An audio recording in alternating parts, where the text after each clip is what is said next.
Hello, this is a quick tutorial to walk you through what is known as the soapstone methodology when examining a primary or secondary source in history. This methodology works to break apart a source to have you critically think about the context, the person telling the story, what is the source's purpose, why was it created, and then putting that all together to fully make sure you understand how this source fits in to your historical narrative. It also determines credibility and bias, and remembering the person telling the story tells it from a point of view that they saw. Even if it's a primary source, we do need to reflect on where and why and when it was told. So, this methodology is an acronym. SOAPSTONE stands for subject, occasion, audience, purpose, speaker, and tone. And all of this you will examine first separately. So, when you look at a piece, a writing, a reading, an interview, you will break it apart by using each of these acronyms. And at the end, you'll put all of this together to fully examine a piece in a way that will bring to light what it's really about. Instead of just going, what is the subject? What is this about? And using that evidence without really thinking about how does it fit into the story? Because specific biases can play on a person's perception of a time period.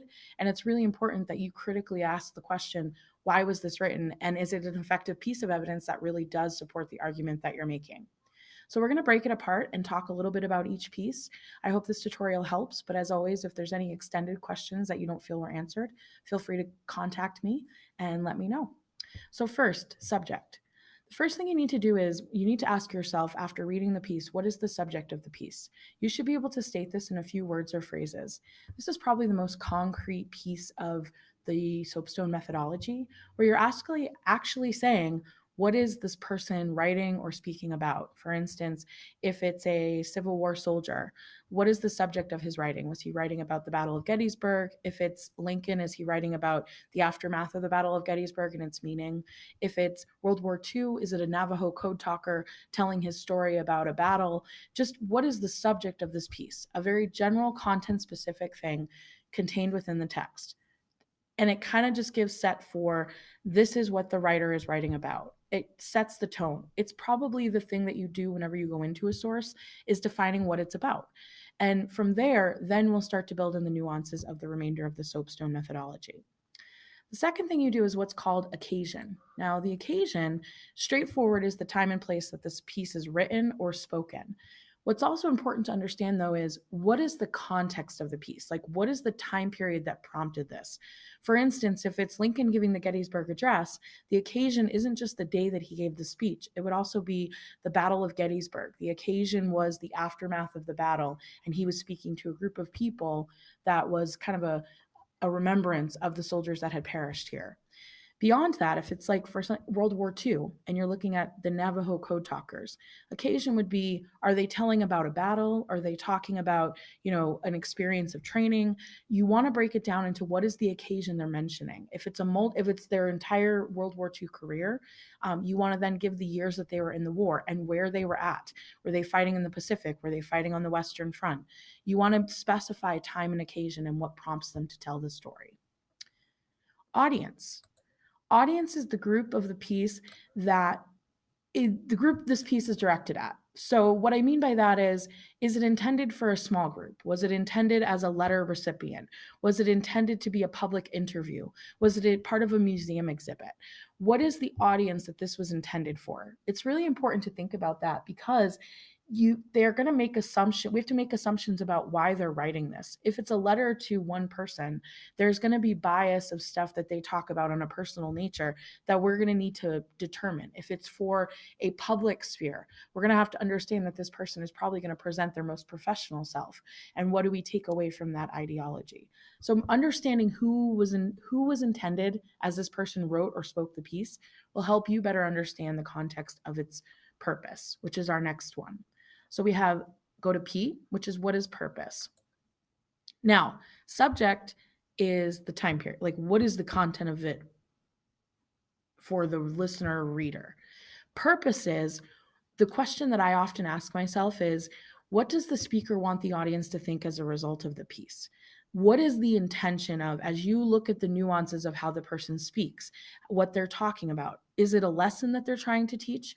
Is it an emotional thing that they're trying to get an impact from? Is it simply just a factual statement?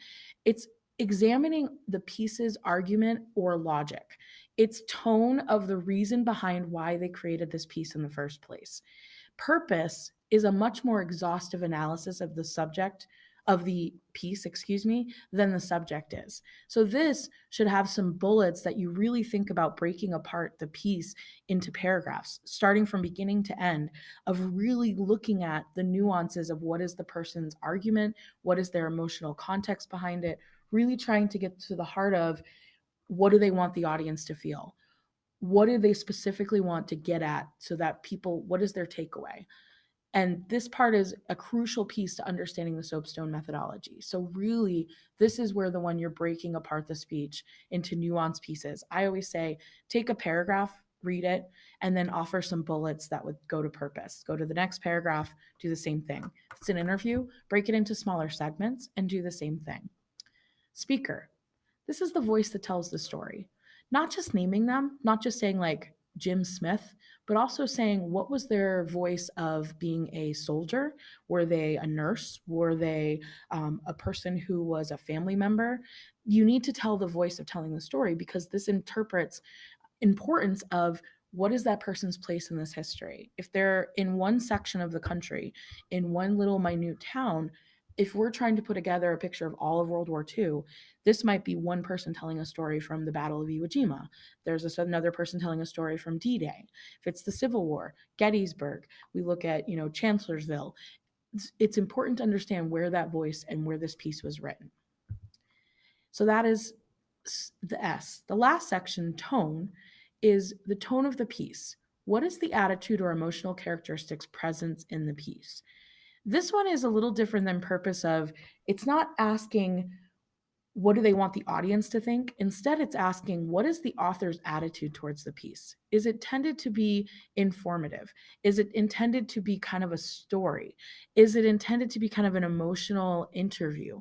Is it intended to be just a letter to their family member and expressing love and then expressing, what is the tone of voice, the choice of words, the vivid descriptions? This is probably the most abstract of the ones you'll look at, whereas purpose is the most in depth. This is the one that you have to extend beyond the literal meaning of the piece. What is the underlying tone that the author is trying to present as a way to kind of evoke emotion to themselves? Like, what is their attitude as they write it? Are they writing out of anger? Are they writing out of, desperation? Are they writing out of something? So this one we'll work on and practice, but it's really the underlying meaning beyond just the literal purpose of the piece. It's the author's attitude in wanting to write. Even if it's wanting to inform, what is the emotional place that they're coming from?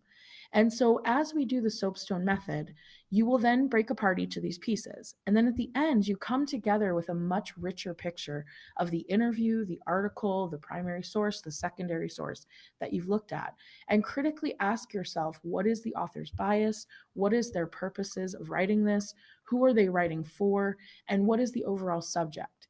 If you start to learn and use this methodology, you'll find that your mastery of understanding the evidence that you are presented with will be much deeper. Sometimes students will rush through this tool without fully developing an understanding of the piece, but then when they go to compose their own writing, they struggle with how to put in the sources that have been provided or the sources that they've selected because they haven't critically thought about them.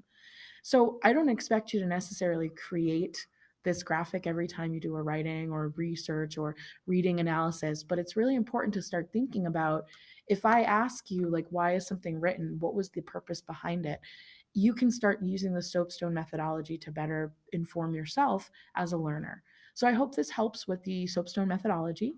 Please let me know if you have any questions. Good luck.